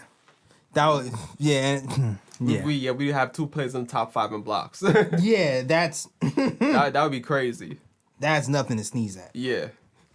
Yeah. All right, you know what? Hopefully, you know what? Technical difficulties. So hopefully, let's see. I'm trying to get these voicemails back up. Yeah. It was working well for a very long time. But of course, technology is technology. So I guess we gotta talk about other things while you try to get that up. Yes, if you want to talk more about. Yeah. So yeah, talking about AD and everything. Yeah, it wouldn't be a necessity. That would be more like I'm just gonna listen to see like what they're asking for or who they're asking for and see if I want to pull the trigger. Okay. If it has to be, if we have to really get rid of all young players, then obviously I would be like, I'm not too, big on it. Mm-hmm. But at the end of the day, it's like, what do you want to do? Like, do you want to build or do you want to win a championship? You know what I'm saying? Exactly. I guess that's why I wouldn't be super, super upset, because at the end of the day, that's a championship. Yeah, it's a championship nucleus right there. It's a championship nucleus. I don't think it would take that much more to get it. Like, you would need veteran role players who can. Everybody else can be 3-and-D. Exactly. That's really all you have to do. Yeah. 3-and-D everywhere else, and you're good. Pretty much.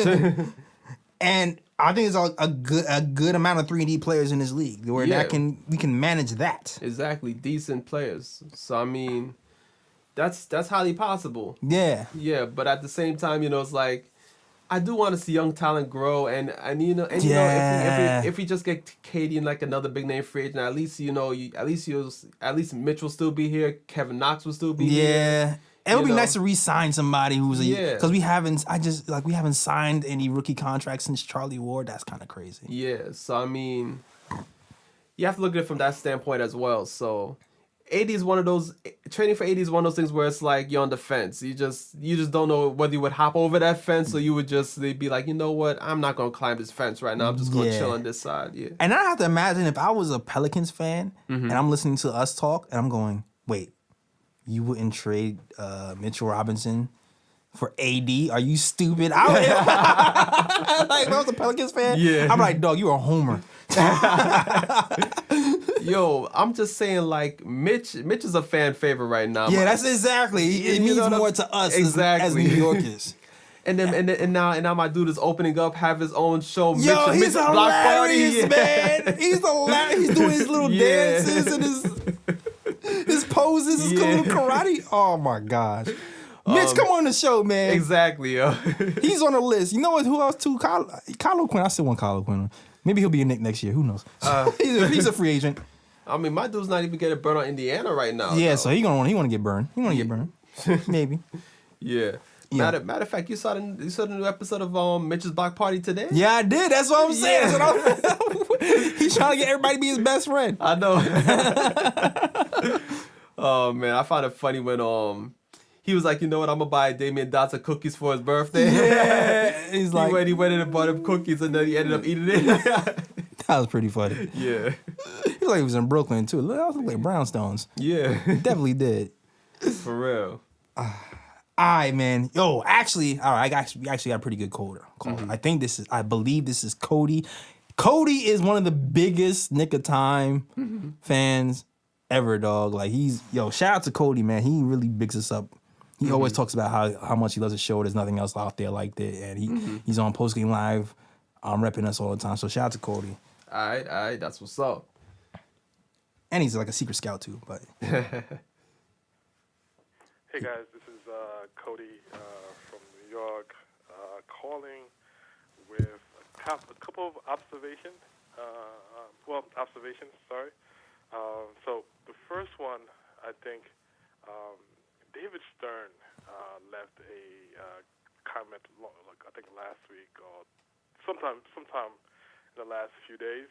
And I think that a lot of people didn't take notice of that enough.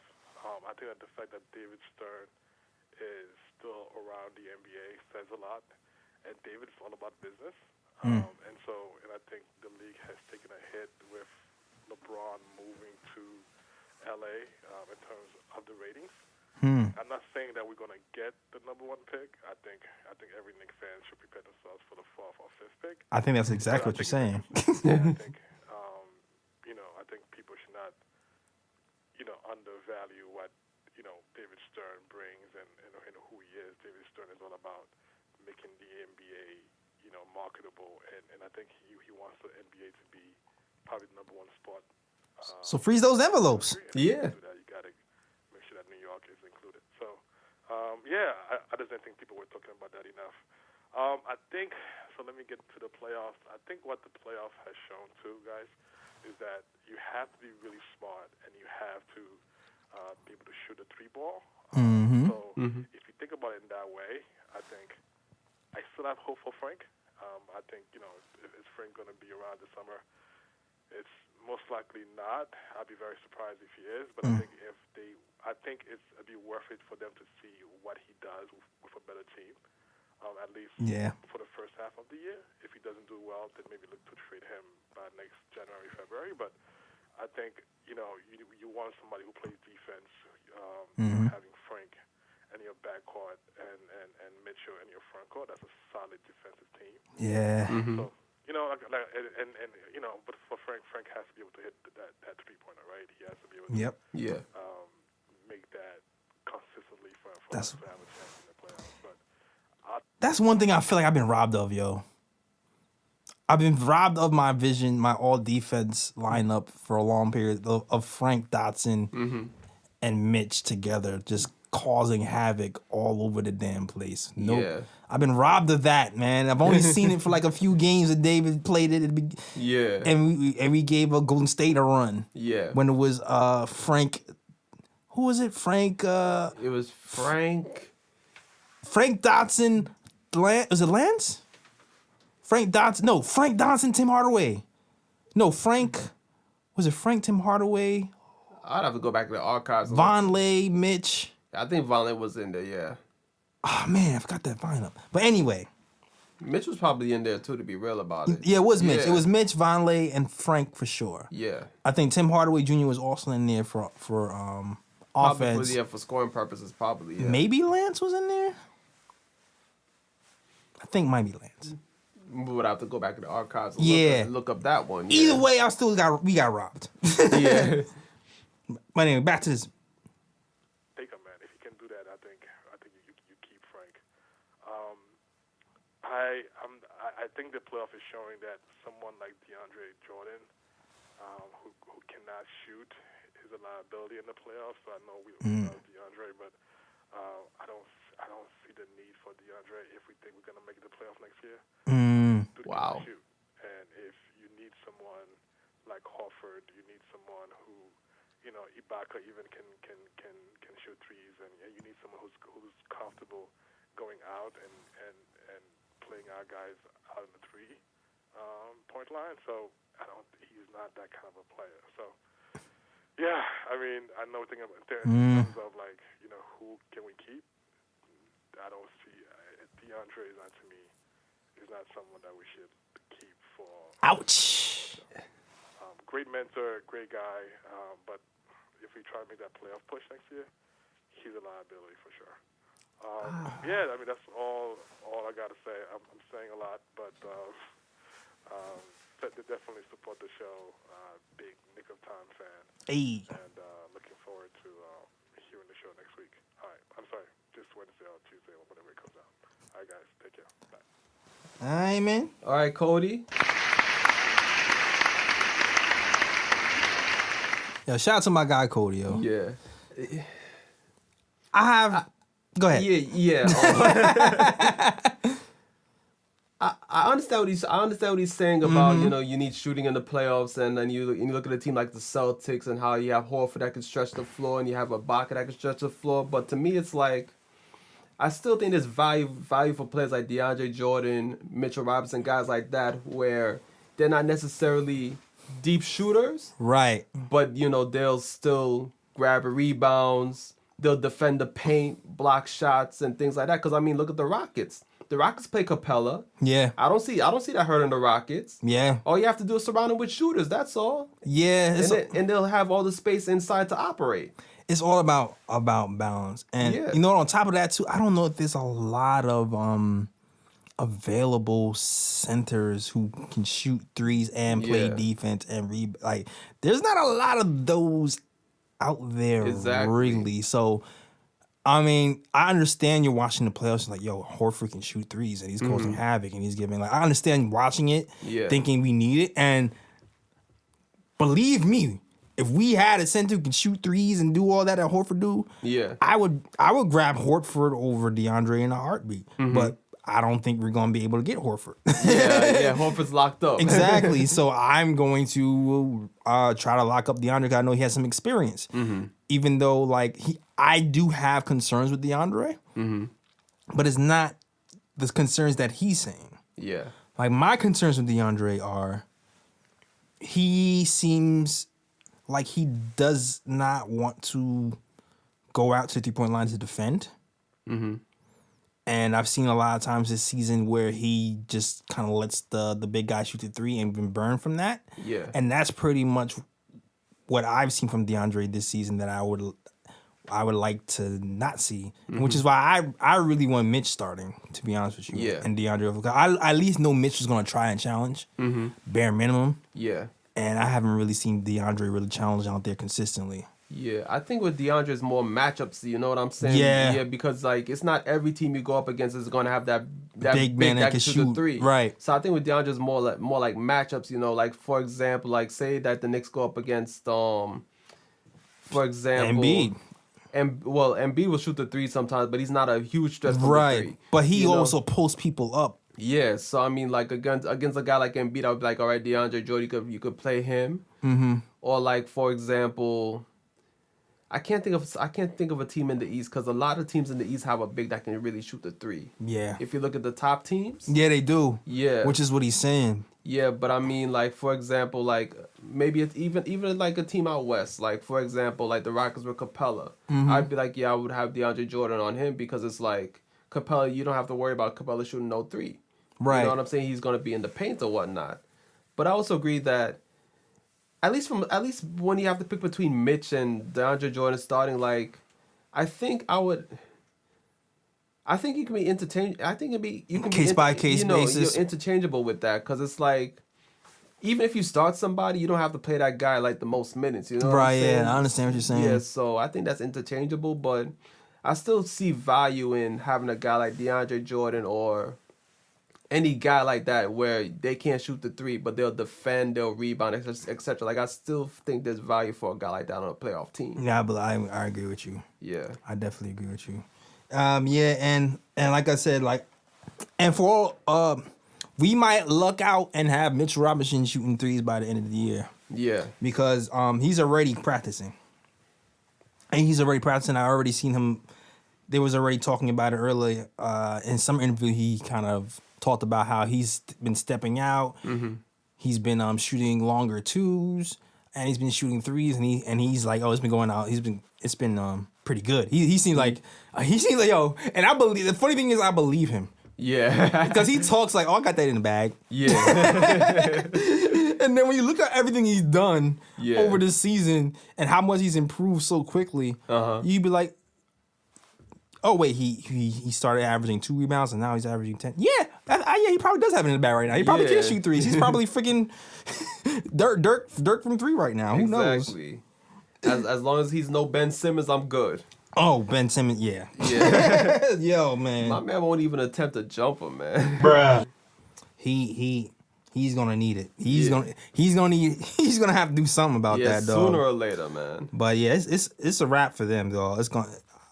Raptors is gonna steamroll clean. Yeah, Raptors look like they got him. He gotta shoot. He has to shoot to have a prayer. Yeah. And I already know what he's gonna be doing this offseason. They're actually up by 15. They're up by 15 tonight. They're up by 15? Oh. The 76ers? Yo, Chris the cameraman came through with the facts on air. Oh man. Shout out to Chris, man. The reliable Chris, the cameraman. Yes. Still think Raptors gonna win the series though. I still think so too. Oh man. Oh, next question though. This one I'm gonna read from my phone. Because I don't know. I'm not sure if we can take calls from overseas, but I think this guy's from overseas, which is why he chose to send us the questions on Twitter, whereas promoting this. All right. He goes, hey, guys. This is from Mikhail Callis. Hey, guys. Just 2 questions. If we fall in the lottery to pick 3 to 5, do we trade up for a higher pick? Ryan, would you trade up for a higher pick? Me personally, no. Just for the simple fact that if we're to build a winning team, I do want to have those draft picks, stashed for the future. So I wouldn't trade up. I would just be like, whoever's the best available from at 3, 4, 5. I'm just gonna go with that player and ride it. I agree with you. I'm not trading up. If anything, I might trade down. If anything. You get more draft picks. Exactly. I get more draft picks. I'll take that. I see somebody out there that I want, and I want next year's first. Thank you. All right. Exactly. Anything. Trade up? Nah. And 3 to 5, I have people 3 to 5 3, 4 that I think might be available that I would like anyway. Yeah, exactly. So, no. Nah. I wouldn't trade up, and I might trade down if anything. Yeah. Here you go. All right. Question number 2. If Kody is a lock to the Knicks, and you had a choice between Kyrie and Leonard, who would you pick? This question had me going back and forth and back, man. Back and forth and back, because I have my ideal. But there's one huge question mark. What do you want to say, man? I think for me, if I have to choose, I have to go with the floor general. I would have to go with Kyrie, just for the simple fact I just think that Kady and Kawhi, I don't know if they might butt heads. Since they both play on the wing and they might occupy similar positions on the floor. That's my only concern with Kady and Kawhi, which is why I would rather the floor general and Kyrie. I feel it's funny because I think you can work around. I think you can have KD play anywhere. I feel like he can play 2 to 4. Yeah. But at the same time, we need a guard that can shoot. Yeah. That's what it really comes down to, yo. We need a guard. Ask Damian Lillard and Russell Westbrook. Yeah. We need a guard that can shoot. Yeah. And like I said before, I love DSJ. Mm-hmm. I love what he does, but we need somebody who can stretch the floor at that point guard position is going to open up everything. The only thing, if Kyrie wasn't such a damn head case.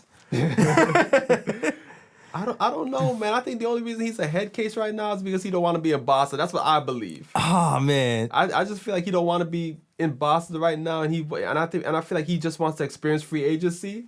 So I think that's why he's a head case right now. I think if he actually goes to a team where he wants to be at, I don't think I don't think he'll be that much of a head case. I don't know, man. I think that's just him. I think he's young. He's going through the pains. He's trying to figure out who he is. He hasn't figured it out yet, and he's figuring it out on camera, and it doesn't look pretty sometimes. I think that's what it is. And I mean, look at the Celtics. They're performing pretty well with him. That's the thing. When it comes to basketball, it don't matter. When it's playoff time, shut up and play. That's what he's doing. Yeah. But Kawhi is doing the same thing. That is true too. And listen, I went back and forth though. I'm not gonna lie, y'all. Yeah. I went back and forth. I said Kawhi earlier, then I said Kyrie, and I think I'm going to go with Kyrie, even with my reluctancy. Yeah. Only because we just need shooters at the guard position. Yeah, exactly. To open things up. And even if we do have Kawhi and KD, I feel like the balance, I feel like we can kind of make it work just because we definitely would need a point, like a even a lower tier point guard to keep us honest, like maybe a Collison or somebody like I mentioned. Yeah. But I think ideally, as far as spacing and balance, and Kyrie would be the ideal choice if it was just game. Yeah. And I'm gonna take that chance on Kyrie. I'm gonna take the chance. Yeah, and you can't even argue injury history because both players are injury prone. So it's like it's like choose your poison. Yeah. Exactly. All right, cool. Yo, I think we have. Let's see. You know what? I might wrap it. Yeah, I mean, I don't know. I think we might have maybe 10 minutes or so, maybe. All right, so I'm gonna do this last question. Yeah, maybe like one more call and then one more wrap call, it up. bro. Pick. Yeah, and then wrap it up. Yeah. Yo, thank you for calling, man. Because the people who call in, y'all give us actual content to talk about. So thank you guys for calling in. You're helping the show go along. And you're giving us love, you're showing us love, and we get to show you love and reciprocate that. So it's cool that I appreciate that, man. Definitely do. Most definitely. Make this show more enjoyable. Yeah. Yeah, I love these voicemails, man. This is like It's like the best thing we came up with. Yeah, this is like one of my new favorite segments now, yo. All right, here's our last caller. Now, our last caller, he called today. Oh, last minute. Last minute, because I had hit on Twitter. I was like, yo, on my way to record. Mm-hmm. And he was like, oh, word? I still got time? I sent that voicemail in to buzz it. So here we go. This is my guy, Slizzy. He's been following us over here for a minute, man. Yeah. Shout out to Slizzy. He's also a big KOT supporter. Yeah, I follow my IGs. I know about him. Yeah, you know what? Yeah. He always bigs us up hard, too. Yo. Yeah. All right, hold on. Here we go. Yo, my guy, Jay Ellis. Nah, it's your boy, Slizzy Take, man. I appreciate y'all, man, we all going through this tough season together, so I appreciate y'all. Y'all got me through a lot of cold and lonely nights. But let me get right into it, man. Why can be lonely? Positionless basketball, right? So, David Fisdale says he wants this positionless lineup. That's tall wing defenders, right? Mm-hmm. Mm-hmm. So, the dream for us is Kevin Durant. Mm-hmm. So, let's say, hypothetically speaking, Fisdale, he's just so much of this player whisperer. What if he can tell KD, hey, bro, I want you to play shooting guard? And KD like, shooting guard? But here's my reasoning for that. If we get Kyrie and we get Kevin Durant and we get Zion, hopefully, Lord Zion, Mount Zion, we can put a starting five out with Kyrie, KD at the 2, Kevin Knox at the 3. Kevin Knox, I'm banking on him to get way better than he was this season. Even though he averaged 12 to 13 points, I expect for major improvement. Them Kentucky boys always come to play hard. All right. Knox at the 3, and he'll probably get an inch taller, probably like 6'9", 6'10". Let's hope that. Yeah, hopefully, what you're banking on, Mitch come back with a 3-point shot. Kevin Knox come back an even deadlier shooter. And you know, KD and Kyrie, that's old early. Then you get DeAndre Jordan, Miles Trey, and those guys off the bench. One more thing. Kevin Durant wearing that number 7, bro. Yes! Going to come back. Bro, I got the goosebumps like the caller from the other day. But I'm going to holler at y'all, yo. Y'all already know. Slizzy, straight from Harlem, state of the New York Knicks. Now I listen to you a lot better. Peace. Oh, yo, he's funny. Yeah. He's fun. That's a funny dude. Wow. Katie wearing a number 7? Yo, I forgot to mention that. Did you see that conference with KD was wearing a number 7 hat? Nah, I didn't see that. Yo, after they broke the Rockets' heart, took it out their chest, KD was at the press conference with number 7 hat on. What, after game 1 recently? Yeah. That's what he's talking. Yeah. Talking to the people. What is that from Melo's line? Yo. Man, listen. Because I know Melo got his own clothing line. So I mean, dog. That's what everybody. That's what I'm saying. Yeah, I need to look that up. That's what I'm saying. Like I was like, yo, is that Melo's? Is that what is happening, man? Yo. I feel, is that a troll? I feel like I'm being trolled right now, dog. I feel like he's trolling us right now, dog. Is he trolling us? KD low-key sending signals, exactly. Yo. Like, come on, man. Yeah. Wow. But the other part of that, I got distracted by the 7 hat. KD at the 2. Knox at the 3. That's an interesting lineup. Yeah, it is. Because Knox, towards the end of the year, even as bad as he was shooting like 40% from the 3. And that corner 3 was money. Yeah. I'd imagine KD on the court and that spacing. Yeah. That percentage from that corner is going to go up.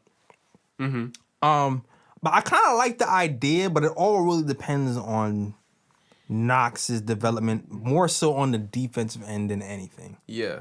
Like, really. Like, if you can shoot corner threes and play defense, I'm good. Yeah. Here's my only beef with it, though. Because the way I see it, like, I agree. I would probably have KD at the 2. I would probably have Kyrie at the 1. Zion would definitely be in that lineup if we end up drafting him. Starting center, you can interchange Mitch, DeAndre Jordan, however you want to start. But Mitch would definitely be getting most of those minutes. Right.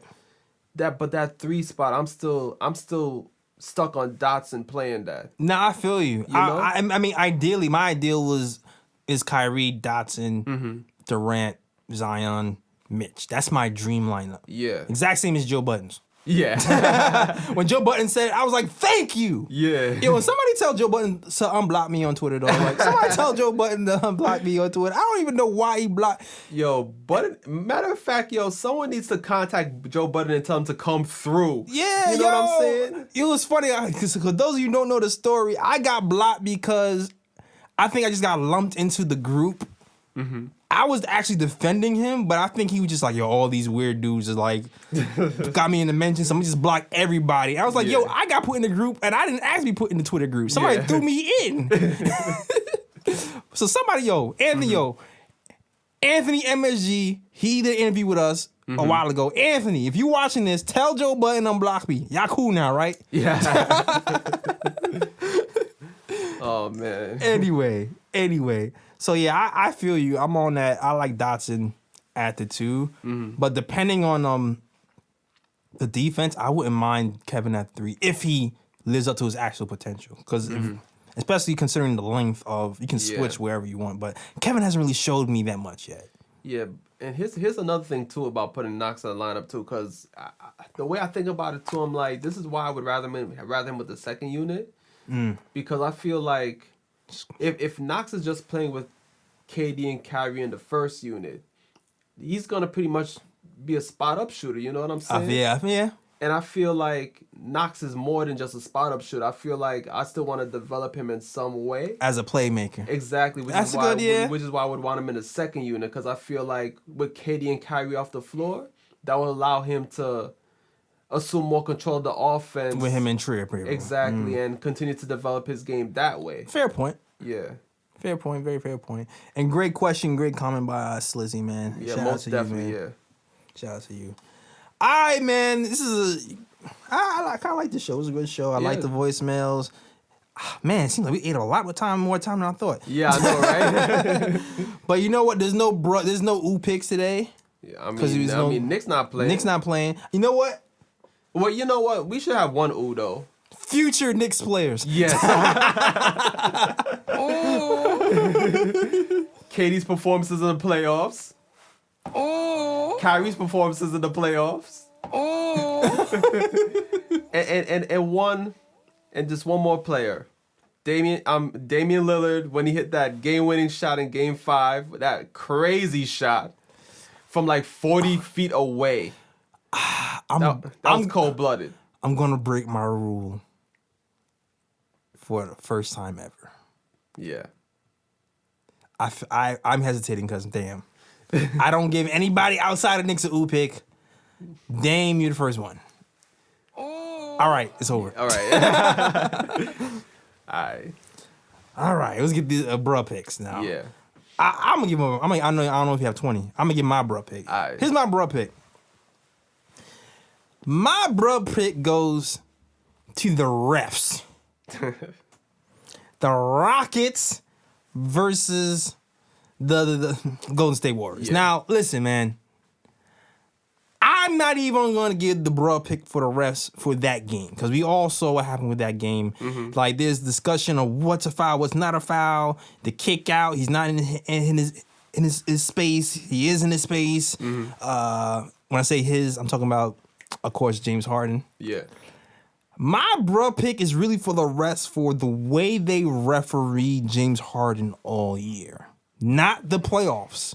All year. Because I believe because they gave James Harden those kick out fouls all season, He's expecting them now in the playoffs, and now you're not giving it to him. Mm-hmm.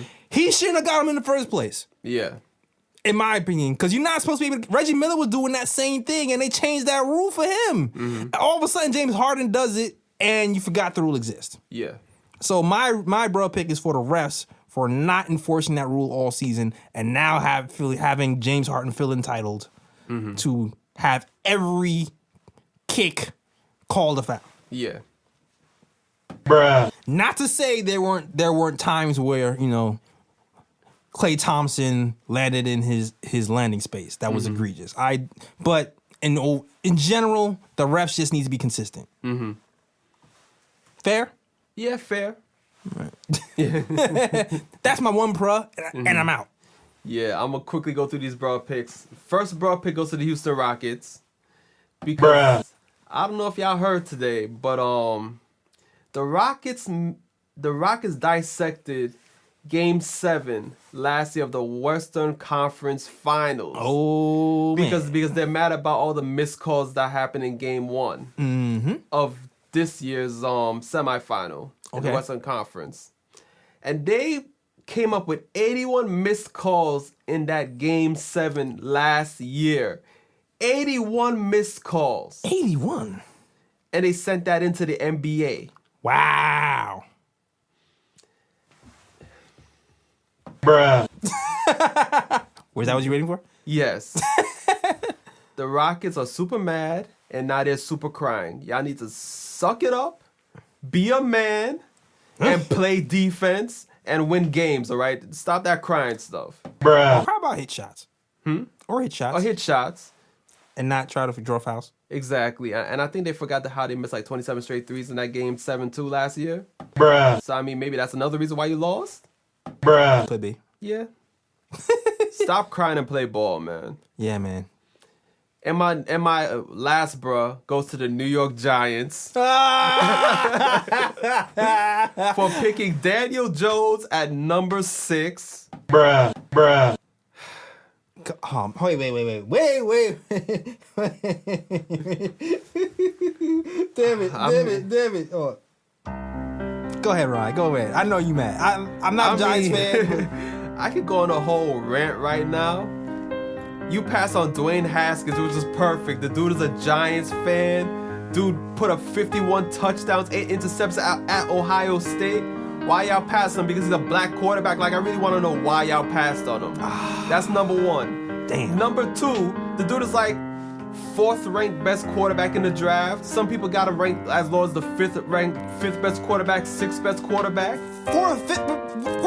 And they're gonna pick him at the number 6 pick in the draft. Wow. Just because of connection, just because his quarterback Nepotism. coach exactly. Just because his quarterback coach Eli and Peyton Manning, and Eli Manning is the current quarterback of the New York Giants. Damn.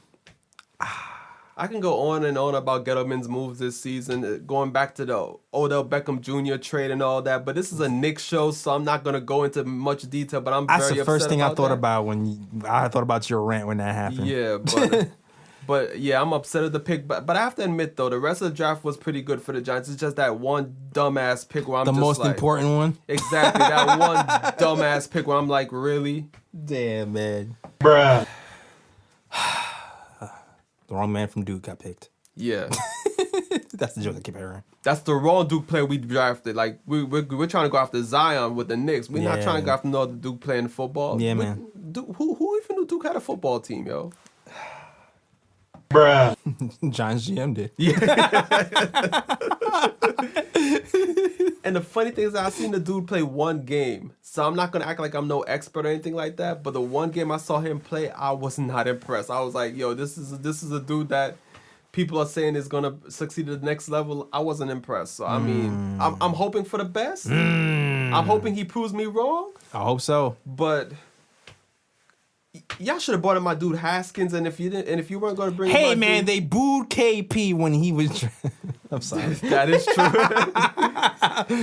But I'm saying y'all should have either brought in my dude Haskins, or if you weren't going to go to quarterback with that 6 pick, you should have brought in damn Josh Allen, who's a beast at defensive end, and we need pass rushers. So besides that, I mean, I'm cool with the rest of the Giants draft, but that pick really pissed me off, man. I'm sorry, right?